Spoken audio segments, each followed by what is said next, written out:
Hello guys. Karon tudloan ta mo kung unsay gamit sa developer option.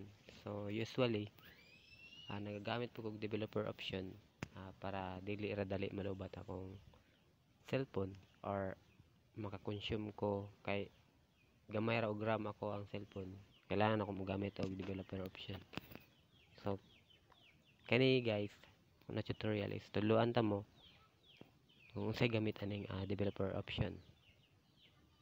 So adto mo sa settings. So pangitawon yung developer option.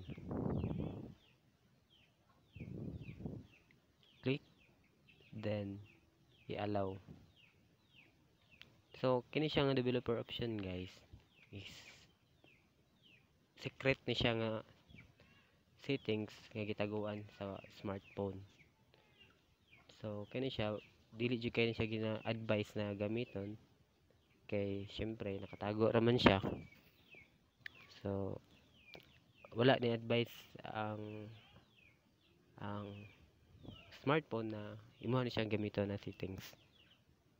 So karon guys, ang benefits ani while na imo na siyang i-turn on kung kani trita sa USB debugging kani siya. USB debugging. So ang purpose ani guys, kung i-turn on nimo ni siya is for example, mo connect ka sa PC or MacBook kay para naka-i-transfer nga files. So kailangan nimo siya i-open guys kay para na siya permission nga ma-connect siya.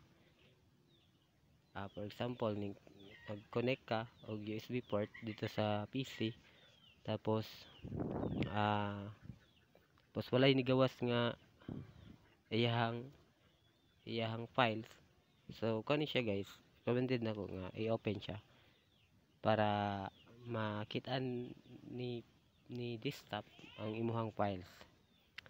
So mo ni siya guys, diya ka dire mo siya makitaan.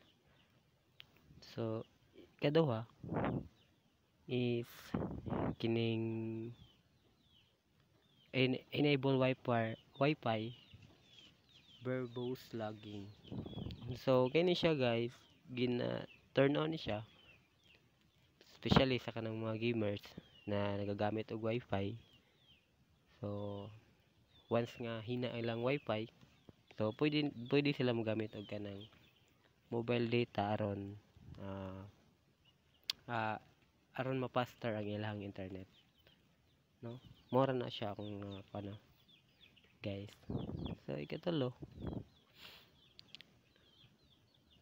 is show top icon. So daghan ang utana unsay gamit ana. So ang gamit ani guys is labi na sa mga screen recorder.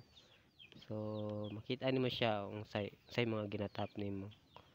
So gamit pod ni siya sa kanang pag-test og screen.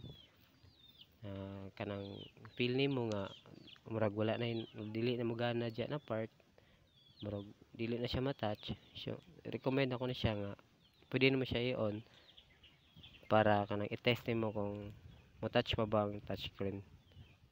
Diya ba na part is kung anawon nimo siya is makuan siya, mo-touch pa ba siya. So muna siya guys. So kaupat kining window animation scale. So kani siya gina-recommend po na kon siya gamiton nimo tungod kay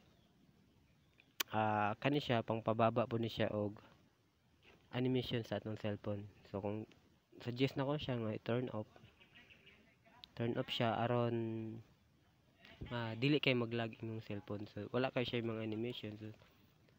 So safe po siya gamiton guys, og naka-save po ka ni siya og battery. So pwede mo siya i-turn off mo siya guys. So last guys, akong i-recommend is no background processing limit. So kani siya guys, namjud tay mga apps na ginagamit kung gamiton natin ni siya. So wala jud siya sa imong phone, wala jud laing naga-running kundi kato ra jud ang apps nga imong gigamit nga mao ra jud to siya ang mag-running. Save po ni siya og battery. Save po ni siya og battery labi na sa mga gamers. O save po ni siya og kanang background sa inyong mga cellphone. No? Last po day is kining disable the overlays. Ay mura to day.